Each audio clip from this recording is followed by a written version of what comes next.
एक बार की बात है, भगवान श्री कृष्ण द्वारका में रानी सत्यभामा के साथ सिंहासन पर विराजमान थे।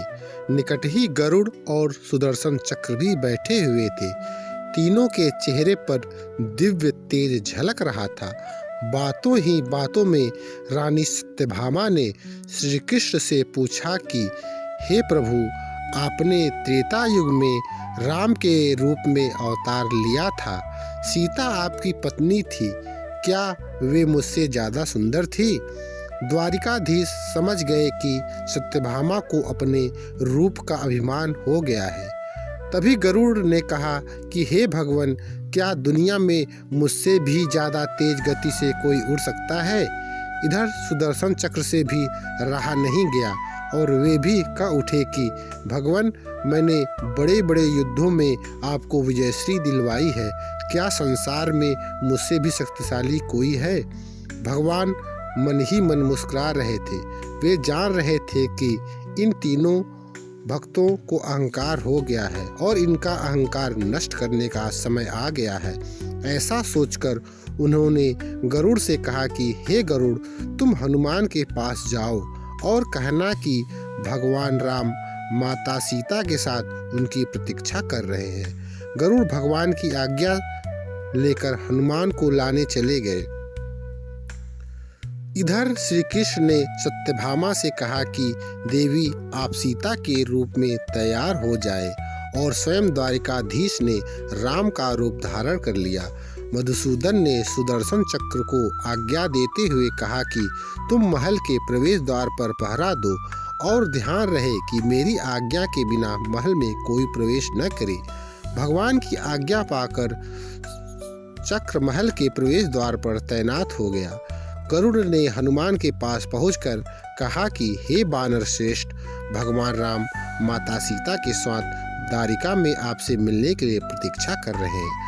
आप मेरे साथ चले, मैं आपको अपनी पीठ पर बैठाकर शीघ्र ही वहां ले चला जाऊंगा। हनुमान ने विनय पूर्वक गरुड़ से कहा, आप चलिए, मैं आता हूँ। गरुड़ ने सोचा, पता नहीं यह बूढ़ा बानर कब पहुँचेगा, खैर मैं भगवान के पास चलता हूँ। यह सोचकर गरुड़ शीघ्रता से द्वारिका की ओर उड़े।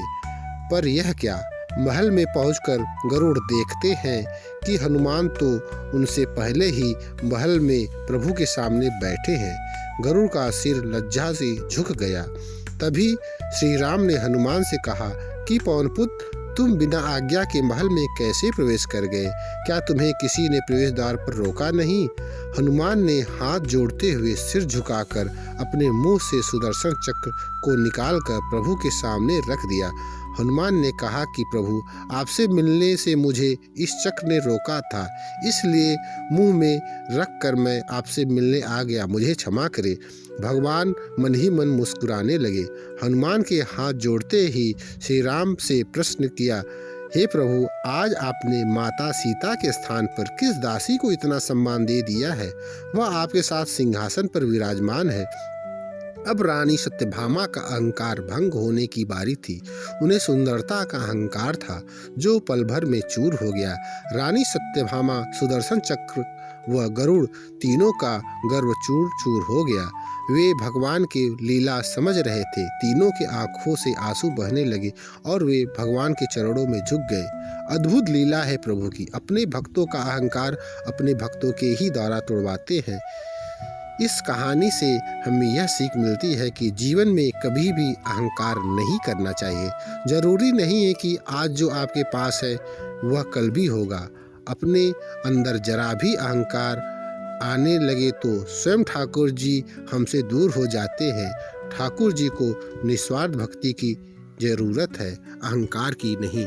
इसलिए हमें अपने जीवन में कभी भी अहंकार नहीं करना चाहिए।